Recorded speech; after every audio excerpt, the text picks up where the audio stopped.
Assalamualaikum warahmatullahi wabarakatuh. Perkenalkan, nama saya Lili Supriyanti, mahasiswi MD FEB UGM yang akan melakukan presentasi mengenai proposal tesis saya dengan judul Pengaruh Karakteristik Kepribadian pada Pembelian Impulsif dengan Efek Moderasi dari Promosi Penjualan dan Adopsi Dompet Elektronik. Pada bagian pertama, saya akan menjelaskan mengenai latar belakang dari penelitian ini. Pembelian impulsif adalah dorongan yang tiba-tiba, seringkali secara kuat, dan terus-menerus untuk segera membeli sesuatu. Fenomena ini dipandang sebagai suatu masalah dari perspektif konsumen, namun dari perspektif pengecer, hal tersebut adalah strategi penting untuk meningkatkan volume penjualan. Kaitannya dengan pembelian impulsif, Badgayan dan Verma tahun 2014 menyebutkan bahwa pemahaman mengenai ciri-ciri kepribadian dapat membantu memahami pembelian impulsif. Bahkan, Saran et al. 2016 menekankan bahwa keputusan pembelian impulsif didasarkan pada ciri-ciri kepribadian mereka. Masih terkait dengan pembelian impulsif, promosi penjualan adalah salah satu variabel yang terbukti berpengaruh positif pada pembelian impulsif. Namun, promosi penjualan adalah salah satu suatu hal yang dapat dipelajari. Menurut Asael tahun 2004 menyebutkan bahwa konsumen mencari dan bereaksi terhadap komunikasi pemasaran. Kemudian, konsumen akan memproses informasi tersebut. Untuk unsur terakhir dari latar belakang adalah mengenai dompet elektronik.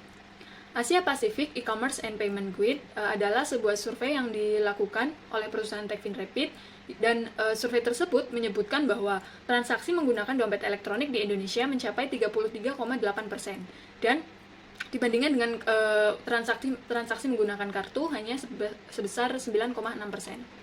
Perubahan alat transaksi yang digunakan dari kartu kredit menuju dompet elektronik juga harus diimbangi dengan penelitian yang memadai. Penelitian ini memiliki beberapa rumusan masalah, di antaranya yang pertama adalah penelitian yang dilakukan oleh Ted, Simonet, dan Brown tahun 2013 menyatakan bahwa Trait Activation Theory lebih banyak digunakan pada penelitian perilaku organisasi, dan situasi yang diuji masih terbatas. Kemudian ada juga penelitian dari An dan Kwon tahun 2020 yang mencoba memasukkan TAT atau Trait Activation Theory tadi pada lingkungan pemasaran dan menemukan bahwa fenomena pembelian impulsif yang dipengaruhi oleh kepribadian memiliki konsep yang mampu dijelaskan oleh TAT. Kemudian, Ted, Deutsch, dan Scum tahun 2021 menyarankan pengujian Trait Activation Theory pada interaksi yang kompleks seperti multiple traits atau lebih dari satu faktor situasional. Kemudian, rumusan masalah yang kedua adalah karena adanya behaviorism learning theory dari Gage and Berliner 1982. Teori tersebut menyatakan bahwa seseorang yang sudah belajar akan memiliki perilaku yang berbeda, sehingga penelitian ini mencoba mendalami konsumen yang mempelajari pola promosi penjualan dan apakah hal tersebut akan mempengaruhi keputusan mereka dalam melakukan pembelian impulsif.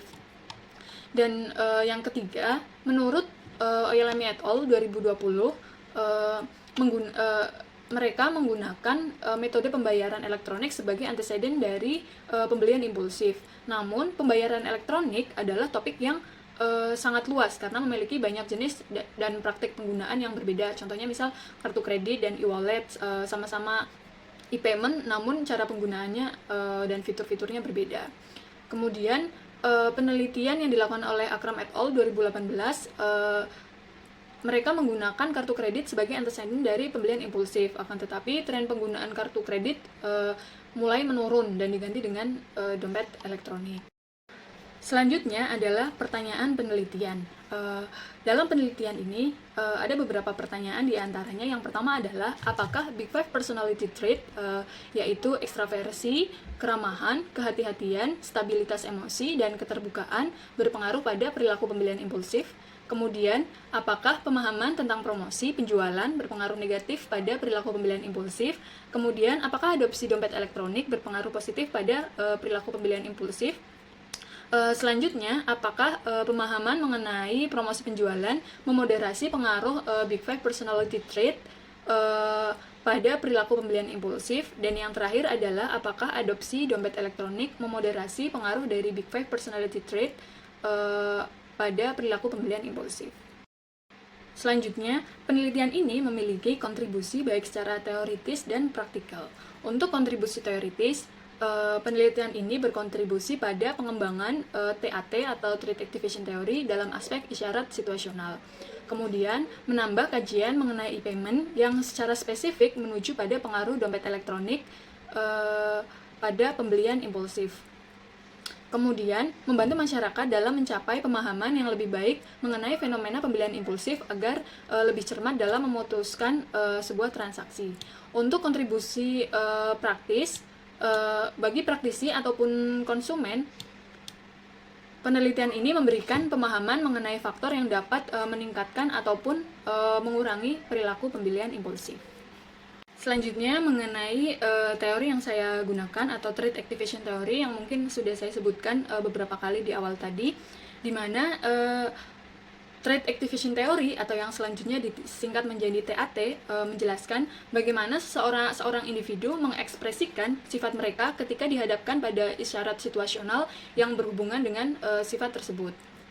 Dalam penelitian ini, Big Five Personality Trait adalah ciri kepribadian dan promosi penjualan dan e-wallet adalah isyarat situasional. Kemudian pembelian impulsif adalah output perilaku. Sederhananya, apabila salah satu dari kepribadian bertemu dengan situasi yang cocok, situasional tadi, dengan kepribadian mereka itu, maka akan menghasilkan suatu perilaku. Nah, perjalanan dari TAT ini dapat dilihat bahwa pada tahun 2000 oleh Ted dan Guterman teori tersebut ditemukan.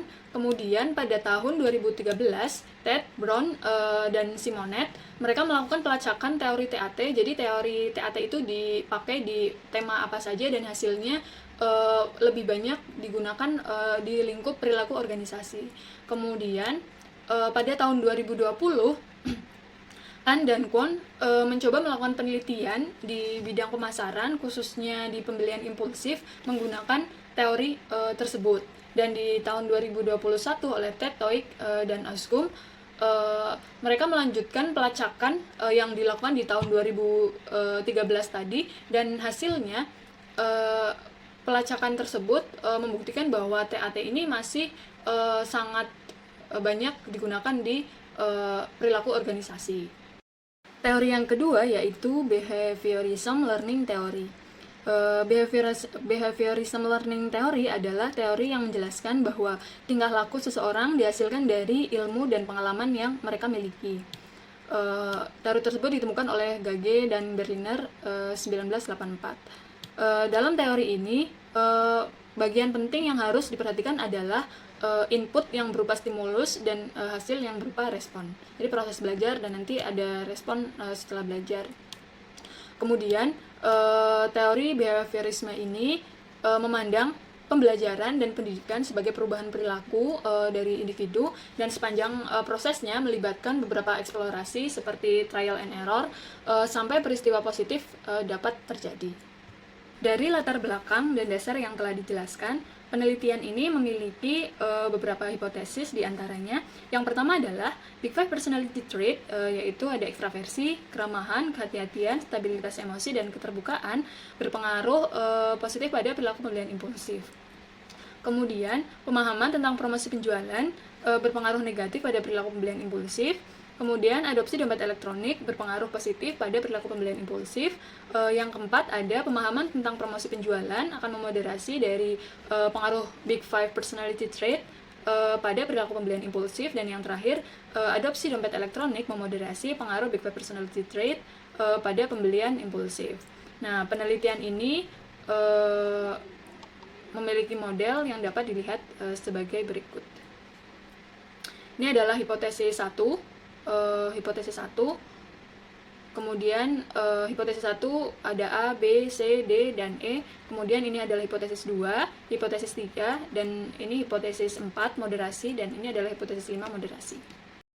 Selanjutnya mengenai definisi dan pengukuran. Yang pertama mengenai karakteristik kepribadian atau Big Five Personality Trait tadi, di mana seluruh item dari variabel Big Five Personality Trait diukur menggunakan mini IP atau International Personality Item Pool yang dikembangkan oleh Donnellan et al. 2006. Untuk yang pertama, ekstraversi memiliki 4 item, ada saya suka menjadi pusat perhatian, saya banyak bicara, saya berbicara dengan banyak orang yang berbeda ketika berkumpul, kemudian saya tidak suka berada di belakang layar. Untuk yang kedua, ada keramahan. Keramahan diukur melalui sejauh mana seseorang menikmati berinteraksi dengan orang lain dan memelihara hubungan yang positif. Itemnya juga ada 4 dari mini IP. Saya bersimpati dengan perasaan orang lain, saya merasa penasaran dengan urusan orang lain, saya merasakan emosi orang lain, dan saya penasaran terhadap orang lain. Selanjutnya ada variabel kehati-hatian. Definisinya adalah kehati-hatian diukur melalui sejauh mana seseorang mampu mengendalikan diri dan bertanggung jawab terhadap apa yang dia kerjakan. Itemnya ada 4. Saya segera menyelesaikan pekerjaan saya, kemudian saya selalu mengembalikan barang pada tempatnya. Saya suka hal-hal yang teratur, dan yang keempat ada saya tidak suka membuat kekacauan. Variabel selanjutnya adalah stabilitas emosi, di mana didefinisikan sebagai sejauh mana seseorang memiliki ketahanan terhadap tekanan emosional. Itemnya juga ada 4. Saya sering mengalami perubahan suasana hati. Saya tidak suka bersantai-santai. Saya mudah marah. Saya sering merasa sedih. Seluruh item dari Donnellan et al. 2006. Dan yang terakhir, keterbukaan. Ini adalah variabel terakhir dari Big Five Personality Trait. Didefinisikan sebagai sejauh mana seorang memiliki sifat imajinatif dan tertarik dengan bidang yang baru. Itemnya juga ada 4. Saya memiliki imajinasi yang hidup, saya tertarik dengan hal-hal baru, saya mampu memahami ide-ide abstrak, dan saya memiliki imajinasi yang baik. Untuk variabel selanjutnya ada promosi penjualan. Promosi penjualan didefinisikan sebagai sejauh mana seseorang memahami strategi promosi yang dilakukan oleh pemasar. Di sini promosi penjualan memiliki 6 item.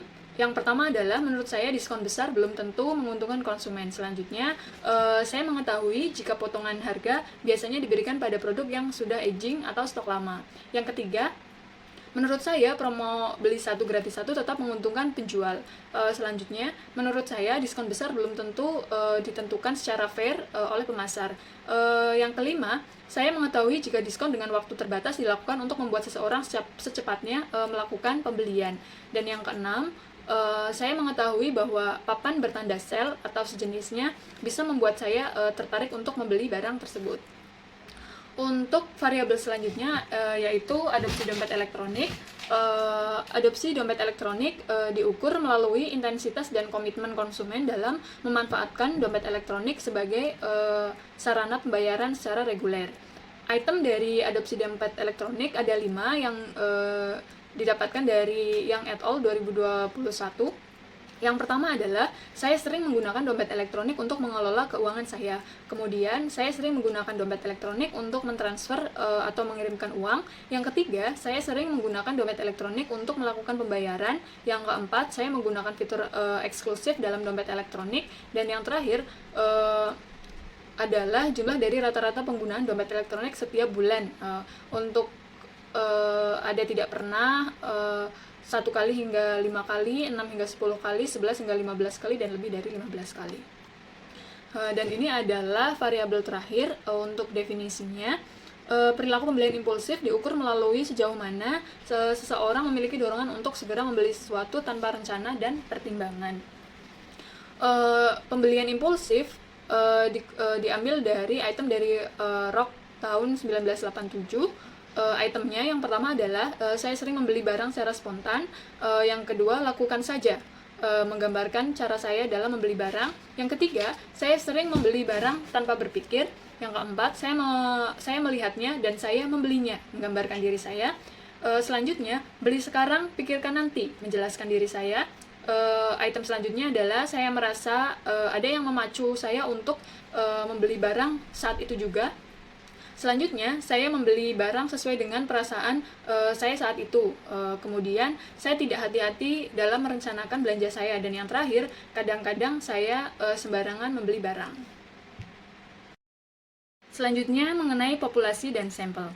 Populasi dalam penelitian ini merupakan populasi yang tidak diketahui jumlahnya. Maka, pengambilan sampel dalam penelitian ini menggunakan metode non-probability sampling dengan jenis purposive. Responden dalam penelitian ini adalah warga negara Indonesia yang dalam 4 bulan terakhir melakukan transaksi menggunakan dompet elektronik, baik secara daring ataupun luring. Waktu 4 bulan bertujuan agar ingatan atau gambaran partisipan cukup jelas untuk dijadikan dasar penyelesaian survei. Akram et al. 2018. Jumlah responden ditentukan dengan metode the absolute size of the dataset oleh Hayer et al. 2014 yang menyebutkan bahwa peneliti umumnya tidak akan menganalisis faktor sampel yang kurang dari 50 observasi dan sebaiknya ukuran sampel harus 100 atau lebih besar, sehingga dalam penelitian ini sampel adalah 200. Dalam penelitian ini, penulis melakukan uji instrumen berupa validitas dan reliabilitas. Uji validitas dapat memastikan bahwa serangkaian item yang digunakan memenuhi syarat dan representatif serta melihat seberapa baik dimensi dan elemen konsep yang telah digambarkan oleh kuesioner. Validitas dalam penelitian ini ada face validity, kemudian ada content validity, dan ada construct validity. Construct validity terbagi menjadi dua, yaitu konvergen dan diskriminan. Validitas konvergen ditentukan dengan loading faktor harus di atas 0,5 dan nilai AV di atas 0,5. Untuk validitas diskriminan, AV konstruk tersebut harus lebih besar dari nilai korelasi terbesar antara konstruk tersebut dengan konstruk lainnya. Untuk reliabilitas adalah pengukuran keandalan item untuk menghasilkan hasil yang konsisten pada titik waktu yang berbeda dengan asumsi apa yang sedang diukur tidak berubah dengan sendirinya. Menurut Hayer et al. Tahun 2014, batas minimum untuk Cronbach alpha adalah 0,7. Untuk uji validitas dan reliabilitas, penulis melakukan pra-uji pada 40 responden dan hasilnya seluruh item dinyatakan valid secara konvergen, valid secara diskriminan, dan seluruh item juga reliable. Mengenai metode dalam penelitian ini, data yang digunakan dalam penelitian ini adalah data primer. Data primer adalah data yang diperoleh dari sumber pertama secara orisinal, langsung, dan tanpa adanya interpretasi atau penyaringan dari pihak kedua. Untuk mendapatkan data tersebut, penulis melakukan pengumpulan data dengan metode survei. Metode survei adalah metode pengumpulan data untuk mengamati peristiwa lapangan dengan menggunakan konten simbolik untuk mencerminkan, mendokumentasikan, dan merepresentasikan konstruk seperti yang diungkapkan dalam definisi konseptual. Dalam melakukan survei, penulis menggunakan kuesioner elektronik atau electronic questionnaire. Dalam menganalisis data, penulis menggunakan SAM PLS atau PLS SAM bisa digunakan untuk mengembangkan teori pada penelitian yang bersifat explanatory. Selain itu, PLS SAM memiliki tingkat kekuatan statistikal yang lebih tinggi dengan model yang kompleks. Hal tersebut selaras dengan model dalam penelitian saya ini yang memiliki banyak hipotesis atau model yang cukup kompleks, sehingga penggunaan PLSM dirasa tepat dalam penelitian ini. Sekian presentasi dari proposal penelitian saya. Wassalamualaikum warahmatullahi wabarakatuh.